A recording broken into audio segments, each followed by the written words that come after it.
Good morning all. ഇന്ന് നമ്മൾ discuss ചെയ്യുന്നത് ഒരുപക്ഷെ നിങ്ങൾ പലരും കേട്ടിട്ടുണ്ടാവും, commercial paper issued by corporates.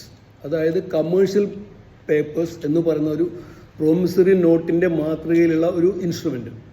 അത് മെയിനായിട്ട് ഇഷ്യൂ ചെയ്യുന്നത് ഒരു ഫൈനാൻഷ്യൽ ഇൻസ്റ്റിറ്റ്യൂഷൻസ്, വലിയ വലിയ കോർപ്പറേറ്റ്സ്.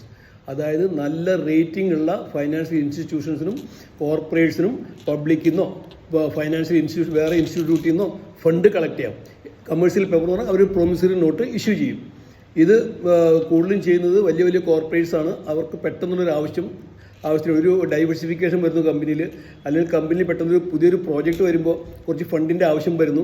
അങ്ങനെ വരുമ്പോൾ ബാങ്ക് ലോൺ എടുത്ത് വരുമ്പോഴത്തേക്കുമുള്ള ഡിലേ ഒഴിവാക്കാനായിട്ട് അവർ പെട്ടെന്ന് തന്നെ ഈ കമേഴ്ഷ്യൽ പേപ്പർ എന്ന് പറയുന്ന ഒരു പ്രോനോട്ടിൻ്റെ സ്റ്റൈലിൽ അൺസെക്യൂർഡ് ആയിട്ടുള്ള സെക്യൂരിറ്റി ഒന്നും കൊടുക്കാതെ അവർ പബ്ലിക്കിനോടോ അല്ലെങ്കിൽ ഈ മ്യൂച്വൽ ഫണ്ട് അങ്ങനെയുള്ള ആൾക്കാരോട് ഈ കമേഴ്ഷ്യൽ പേപ്പർ ഇഷ്യൂ ചെയ്യുമെന്ന് പറയുമ്പോഴത്തേക്കും അവർ അവരുടേതായിട്ടുള്ള 50 ലക്ഷമോ 50 കോടിയോ 5 കോടിയോ അവരുടെ റിക്വയർമെൻറ്റ് അനുസരിച്ച് അവർ ഈ കമേഴ്ഷ്യൽ പേപ്പർ എന്ന് പറയുന്ന പ്രോനോട്ട് അവരെ നിന്നും പർച്ചേസ് ചെയ്യുന്നു.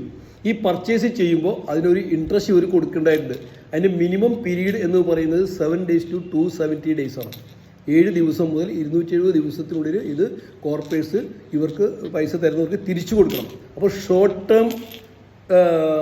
ഷോർട്ട് ടേമിനായിട്ടാണ് ഈ കോർപ്പറേറ്റ്സ് ഈ പബ്ലിക്കിൽ നിന്നോ അല്ലെങ്കിൽ ഈ പറയുന്ന മ്യൂച്വൽ ഫണ്ടുകാരിൽ നിന്നൊക്കെ ബൾക്കായിട്ട് ഈ പൈസ വാങ്ങുന്നത്. അവരുടെ ഇമ്മീഡിയറ്റ് വർക്കിംഗ് ക്യാപിറ്റൽ അല്ലെങ്കിൽ ഒരു പുതിയ പ്രോജക്റ്റ് സോഴ്സ് ചെയ്യാൻ വേണ്ടി അവരുടെ മറ്റു ഫണ്ടിനും തടസ്സം വരാതെ ബാങ്കിൽ പോയിട്ടുള്ള ഡിലേ ഒഴിവാക്കാനായിട്ടാണ് ഇങ്ങനെ ഒരു ഇൻസ്ട്രുമെൻറ്റ് ഇഷ്യൂ ചെയ്യുന്നത്. അതിൻ്റെ മിനിമം എമൗണ്ട് എന്ന് പറയുന്നത് 5 lakhs, പിന്നെ മൾട്ടിപ്പിൾസ് ഓഫ് 5 lakhs ആണ്. ഇവർ ബോണ്ട് അല്ലെങ്കിൽ ഈ ഇൻസ്ട്രുമെൻറ്റ് ഇഷ്യൂ ചെയ്യുമ്പോൾ അതിൻ്റെ ഫേസ് വാല്യൂവിനേക്കാളും കുറവ് എമൗണ്ടിനാണ് ഇഷ്യൂ ചെയ്യുന്നത്. അതായത് ഇപ്പോൾ 5 lakhs ഉണ്ട്, ഇൻട്രസ്റ്റ് അതിൻ്റെ ഒരു പോർഷൻ 75,000 ഇൻട്രസ്റ്റ് വരുന്നുണ്ടെങ്കിൽ ഇവർ 4,25,000 ഈ ബോണ്ട് കൊടുക്കുന്നത്. അതായത് മെച്യൂരിറ്റി ആകുമ്പോൾ ആ ഫേസ് വാല്യൂ എന്താണോ അത് അവർക്ക് കിട്ടും. That is including the interest.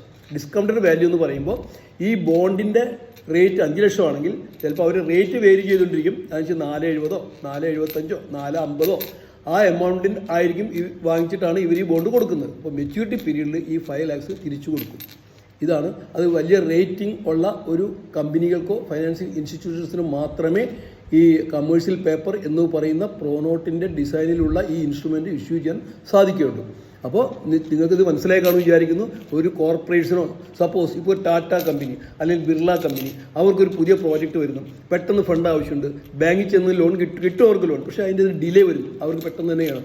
അന്നേരം അവർ ഇമ്മീഡിയറ്റ് ആയിട്ട് ഈ പറയുന്ന വലിയ ഫൈനാൻഷ്യൽ ഇൻസ്റ്റിറ്റ്യൂഷൻസ്, അവർ മ്യൂച്വൽ ഫണ്ടുകാർ, കുറേ മ്യൂച്വൽ ഫണ്ടുകാരുണ്ട്, വലിയ ബാങ്ക്സ് ഉണ്ട്, അവർക്ക് ആരുടെ അടുത്ത് വേണമെങ്കിലും ഈ ഇൻസ്ട്രുമെൻറ്റ് കൊടുത്തിട്ട് അവർക്ക് ഫണ്ട് ഇമ്മീഡിയറ്റ് ആയിട്ട് പർച്ചേസ് ചെയ്യാൻ സാധിക്കും. 7 days to 270 days ആണ് ഇതിൻ്റെ കാലാവധി. ഈ പറയുന്ന പോലെ ഡിസ്കൗണ്ടഡ് വാല്യൂവിന് ഈ ഇൻസ്ട്രുമെൻറ്റ് ഇഷ്യൂ ചെയ്യുന്നു, ഡ്യൂ ഡേറ്റിന് ഈ പൈസ തിരിച്ചു കൊടുക്കുന്നു, വളരെ സെക്യൂറായിട്ട് കൊടുക്കുന്നു. ഇതിന് വേണ്ടത് വളരെ റേറ്റിംഗ് ഉള്ള കമ്പനികൾക്ക് മാത്രമേ ഇത് ചെയ്യാൻ പറ്റുന്നുള്ളൂ. ഇത് നിങ്ങൾക്ക് മനസ്സിലായി കാണുമെന്ന് വിശ്വസിക്കുന്നു. ദയവായിട്ട് ലൈക്ക് ചെയ്യുക. ഇതുവരെ ഷെയർ ചെയ്യാത്തുണ്ടെങ്കിൽ ദയവായി ഷെയർ ചെയ്യുക. Thank you.